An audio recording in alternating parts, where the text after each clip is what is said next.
Hi friends, welcome back to my YouTube channel Manvi Umesh Kannada vlogs. ಇವತ್ತಿನ vlog ಬಂದು ಮನೆಯಲ್ಲೇ ಹೇಗೆ ಸಿರ್ಲಾಕ್ ಮಾಡೋದು ಅನ್ನೋದನ್ನು ಹೇಳ್ಕೊಡ್ತೀನಿ. ಸೇಮ್ ಮಾರ್ಕೆಟಲ್ಲಿ ಸಿಗುತ್ತಲ್ಲ ಅದೇ ಥರನೇ ಇರುತ್ತೆ. ನಾನು ಮಾರ್ಕೆಟಿಂದ ಯಾಕೆ ತರಲ್ಲ ಅಂತ ಅಂದರೆ ನಾವು ಮನೇಲಿ ಏನೆಲ್ಲ ಪದಾರ್ಥಗಳನ್ನ ಹಾಕಿ ಮಾಡಿರ್ತೀವೋ ಸೇಮ್ ಅವರು ಅದೇ ಥರ ಮಾಡಿರ್ತಾರೆ. ಬಟ್ ಪ್ರೊಸೆಸಿಂಗ್ ನಮ್ಮ ಥರ ಇರುತ್ತೋ ಇಲ್ವೋ ಗೊತ್ತಿಲ್ಲ ಅಲ್ವಾ. ಸೊ ಅದಕ್ಕೋಸ್ಕರ ನಮ್ಮ ಮಕ್ಕಳಿಗೆ ನಾವೇ ಕೈಯಾರೆ ಮಾಡಿಕೊಟ್ರೆ ನಮಗೂ ಖುಷಿ, ಮಕ್ಕಳು ಇಷ್ಟಪಟ್ಟು ತಿಂತಾರೆ. ಆ್ಯಂಡ್ ಈ ಸಿರ್ಲಾಕಿಗೆ ನಾನು ಯಾವೆಲ್ಲ ಪದಾರ್ಥಗಳನ್ನ ಹಾಕಿದ್ದೀನಿ ಅಂತ ಮುಂದೆ ತೋರಿಸ್ತೀನಿ. ಈ ವಿಡಿಯೋನ ಸ್ಕಿಪ್ ಮಾಡದೆ ಕೊನೆವರೆಗೂ ನೋಡಿ. ಹಾಗೆ ಈ ವಿಡಿಯೋ ನಿಮಗೆ ಇಷ್ಟ ಆಯಿತು ಅಂದರೆ ಲೈಕ್ ಮಾಡಿ, ಶೇರ್ ಮಾಡಿ, ಹಾಗೆ ಕಮೆಂಟ್ ಮಾಡಿ. ನಮ್ಮ ಹಿರಿಯರು ಅಷ್ಟೇ ಇದೇ ಥರ ಪ್ರೊಸೆಸ್ಸಲ್ಲೇ ಮಕ್ಕಳಿಗೆ ಮಾಡಿಕೊಡ್ತಾಯಿದ್ರು. ಬಟ್ ಅದು ಯಾರಿಗೂ ಅಷ್ಟಾಗಿ ಗೊತ್ತಿಲ್ಲ. ಅವಾಗೆಲ್ಲ ಈ ಥರ ಮಾರ್ಕೆಟಲ್ಲಿ ಸಿಗ್ತಿರ್ಲಿಲ್ಲ ಅಲ್ವಾ. ಸೊ ಮನೆಯಲ್ಲೇ ಈ ಥರ ಒಣಗಿಸಿ ತೊಳೆದು ಶುಚಿಯಾಗಿ ಮಕ್ಕಳಿಗೆ ಮಾಡಿಕೊಡ್ತಾಯಿದ್ರು. ಬನ್ನಿ ಅದು ಹೇಗೆ ಮಾಡೋದು ಅಂತ ಹೇಳಿ ನಿಮಗೂ ತೋರಿಸ್ಕೊಡ್ತೀನಿ.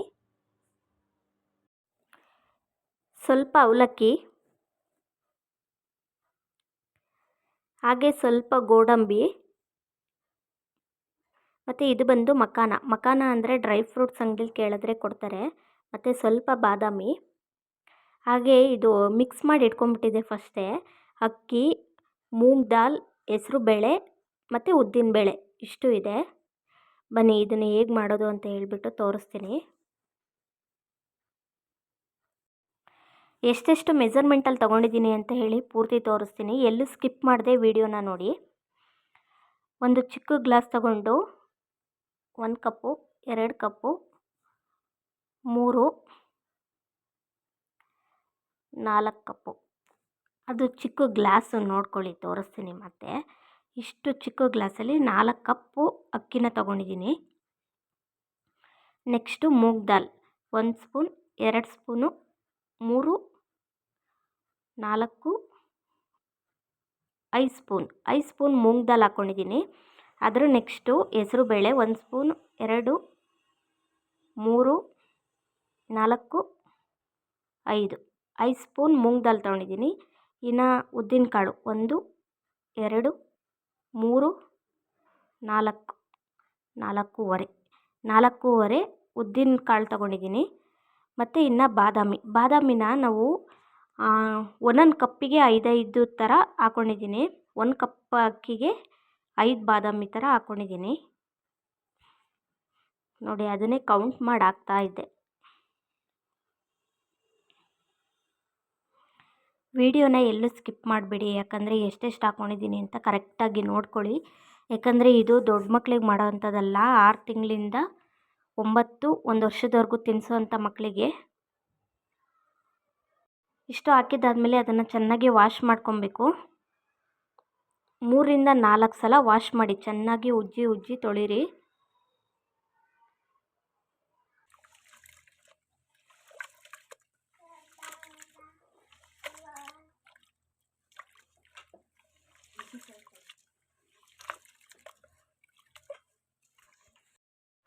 ಚೆನ್ನಾಗಿ ತೊಳೆದಿದ್ದಾದಮೇಲೆ ನೀರೆಲ್ಲ ಫುಲ್ ಸಪ್ರೇಟ್ ಮಾಡಿಬಿಟ್ಟು ಈ ಥರ 1 ಡೇ ಬಿಸಿಲಲ್ಲಿ ಚೆನ್ನಾಗಿ ಒಣಗಿಸ್ಬೇಕು. ಅದೆಲ್ಲ ಚೆನ್ನಾಗಿ ಒಣಗಿಸಿದ್ದಾದಮೇಲೆ ಒಂದು 3-4 ನಿಮಿಷ ಎಲ್ಲನೂ ಚೆನ್ನಾಗಿ ಹುರ್ಕೊಬೇಕು ನೋಡಿ. ಎಲ್ಲನೂ ಒಟ್ಟಿಗೆ ಹಾಕ್ಕೊಂಡು ಹುರ್ಕೊತಾ ಇದ್ದೀನಿ.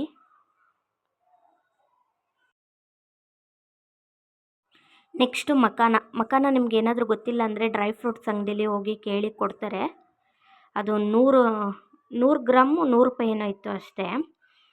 ಅದನ್ನು ಹೈ ಫ್ಲೇಮಲ್ಲಿ ಇಟ್ಕೊಂಡು ಹುರಿಬಾರ್ದು, ಕಪ್ಪಾಗಿಬಿಡುತ್ತೆ ಮೇಲ್ಗಡೆ ಎಲ್ಲ. ಇದನ್ನು ಲೋ ಫ್ಲೇಮಲ್ಲಿ ಇಟ್ಕೊಂಡೇ ಹುರಿಬೇಕು. ಅದು ಆಗಿದೆ ಅಂದರೆ ನಾವು ಹುರಿದಿದ್ದು ಪರ್ಫೆಕ್ಟ್ ಆಗಿದೆ ಅಂತ ಹೇಗೆ ಗೊತ್ತಾಗುತ್ತೆ ಅಂದರೆ ಈ ಥರ ತೊಗೊಂಡು ಅದನ್ನು ಪ್ರೆಸ್ ಮಾಡಿದಾಗ ನೋಡಿ ಈ ಥರ ಪುಡಿ ಆಗುತ್ತೆ. ಆವಾಗ ಗೊತ್ತಾಗುತ್ತೆ ಅದು ರೆಡಿ ಆಗಿದೆ ಅಂತ ಹೇಳಿ.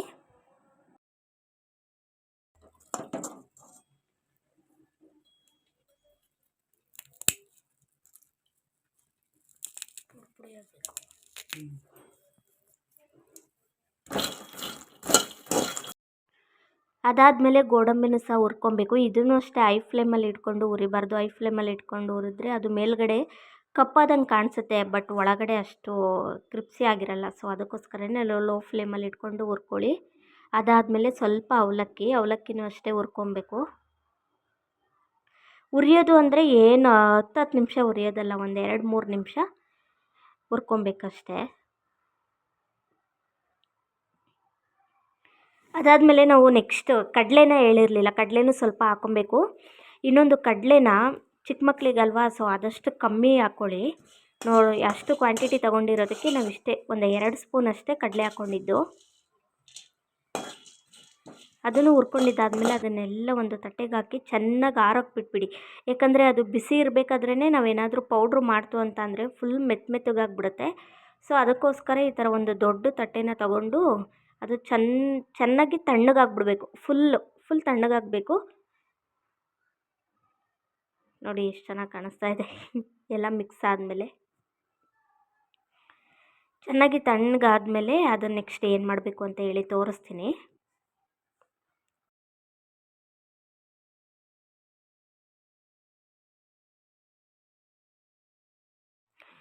ಫುಲ್ ತಣ್ಣಗಾದ್ಮೇಲೆ ಅದನ್ನು ಒಂದು ಮಿಕ್ಸಿ ಜಾರ್ಗೆ ಹಾಕ್ಕೊಂಡು ಪೌಡ್ರು ಮಾಡಬೇಕು.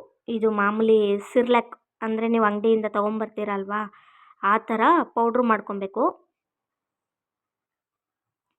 ಬಿಸಿ ಇರಬೇಕಾದ್ರೆ ಯಾವುದೇ ಕಾರಣಕ್ಕೂ ಪೌಡ್ರ್ ಮಾಡೋಕ್ಕೆ ಹೋಗ್ಬಿಡಿ, ಅದು ಫುಲ್ ಮೆತ್ತಗಾಗ್ಬಿಡುತ್ತೆ.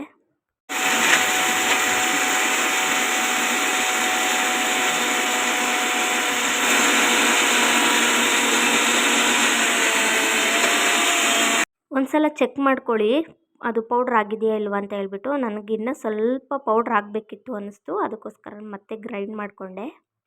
ಆಮೇಲೆ ಯಾವುದೇ ಕಾರಣಕ್ಕೂ ಅಷ್ಟೇ ಇದನ್ನು ಮಕ್ಕಳಿಗೆ ಕೊಡೋದ್ರಿಂದ ಕೈನ ಆದಷ್ಟು ಯೂಸ್ ಮಾಡಬೇಡಿ. ಈ ಥರ ಯಾವುದಾದ್ರೂ ಸ್ಪೂನಿಂದನೇ ಯೂಸ್ ಮಾಡಿ, ಯಾಕಂದರೆ ಕೈ ಯೂಸ್ ಮಾಡಬಾರ್ದಲ್ವಾ. ಸೊ ಅದಕ್ಕೋಸ್ಕರ ಏನಾದರೂ ಇನ್ಫೆಕ್ಷನ್ ಥರ ಆಗಿಬಿಡುತ್ತೆ ಅಂತ ಅಷ್ಟೇ. ಈ ಥರ ಸ್ಪೂನಿಂದ ಯೂಸ್ ಮಾಡ್ಕೊಳ್ಳಿ.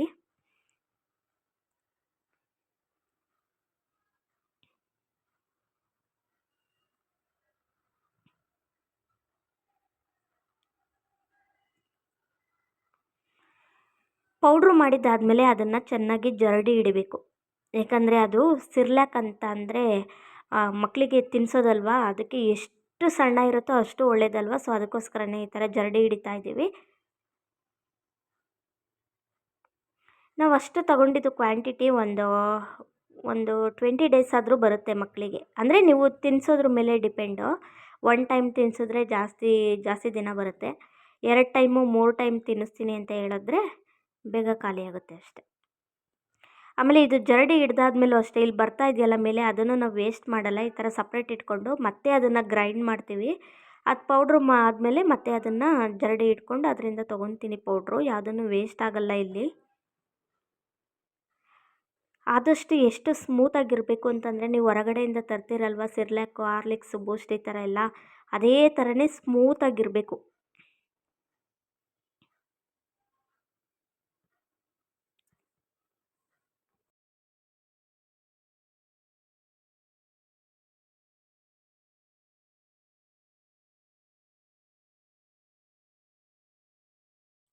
ಜರಡಿ ಎಲ್ಲ ಹಿಡ್ದಿದ್ದಾದಮೇಲೆ ಈ ಥರ ಒಂದು ಏರ್ಟೈಟ್ ಕಂಟೈನರ್ಗೆ ಶಿಫ್ಟ್ ಮಾಡಿಕೊಂಡೆ. ಇದು ನಮಗೆ ಆರಾಮ್ಸೆ ಒಂದು 20 ಡೇಸ್ ಬರುತ್ತೆ. ನಮ್ಮ ಪಾಪಗೆ ಬಂದು ಇನ್ನು 8 ಮಂತ್ ರನ್ನಿಂಗಲ್ಲಿದೆ. ಅವ್ನಿಗೆ ನಾವು ಆಗಲೇ 6 ಮಂತಿಂದನೂ ಇದನ್ನು ತಿನ್ನಿಸ್ತಾ ಇದ್ದೀವಿ. ಅಂದರೆ ಕ್ವಾಂಟಿಟಿ 6 ಮಂತಲ್ಲಿ ಒಂದು ಅರ್ಧ ಸ್ಪೂನು, ಆಮೇಲೆ ಒಂದು ಮುಕ್ಕಾಲು ಸ್ಪೂನು, ಆಮೇಲೆ 1 ಸ್ಪೂನ್, ಈ ಥರ ತಿನ್ನಿಸ್ಕೊಂಡು ಬನ್ನಿ. ಯಾವುದೇ ರೀತಿ ಸೈಡ್ ಎಫೆಕ್ಟ್ ಇರಲ್ಲ. ಆದಷ್ಟು ಕಮ್ಮಿ ಮಾಡಿ, ಹೊರಗಡೆಯಿಂದ ತಂದು ಮಕ್ಕಳಿಗೆ ತಿನ್ನಿಸೋ ಅಂಥದ್ದನ್ನು ಆದಷ್ಟು ಕಮ್ಮಿ ಮಾಡಿ. ಆದಷ್ಟು ನಾವೇ ಮನೇಲಿ ಈ ಥರ ಪೌಷ್ಟಿಕಾಂಶವಾಗಿ ಆಹಾರನ ಮಾಡಿಕೊಟ್ರೆ ಮಕ್ಕಳಿಗೂ ಬ್ರೈನ್ ಇಂಪ್ರೂವ್ ಆಗುತ್ತೆ, ಹೆಲ್ತು ಚೆನ್ನಾಗಿರುತ್ತೆ ಅಲ್ವಾ. ಸೊ ಹೊರಗಡೆಯಿಂದ ತರುವಂಥ ಫುಡ್ಡಲ್ಲಿ ಯಾವುದೆಲ್ಲ ಕೆಮಿಕಲ್ಸ್ ಅನ್ನೋದಕ್ಕಿಂತ ಯಾವೆಲ್ಲ ಫುಡ್ ಹಾಕಿರ್ತಾರೋ ಏನೋ ನಮಗಂತೂ ಗೊತ್ತಾಗಲ್ಲ. ಸೊ ನಮ್ಮ ಮಕ್ಕಳಿಗೆ ನಾವೇ ನಮ್ಮ ಕೈಯಾರ ಮಾಡಿಕೊಟ್ರೆ ಅದರಲ್ಲಿರೋಂಥ ಖುಷಿನೇ ಬೇರೆ. ಓಕೆ ಫ್ರೆಂಡ್ಸ್, ಈ ವಿಡಿಯೋನ ಇಲ್ಲಿಗೆ ಎಂಡ್ ಮಾಡ್ತಾ ಇದ್ದೀನಿ. ವಿಡಿಯೋ ಇಷ್ಟ ಆಯಿತು ಅಂದರೆ ಲೈಕ್ ಮಾಡಿ, ಹಾಗೆ ಕಮೆಂಟ್ ಮಾಡಿ, ಆದಷ್ಟು ಎಲ್ಲರಿಗೂ ಶೇರ್ ಮಾಡಿ. Thank you all.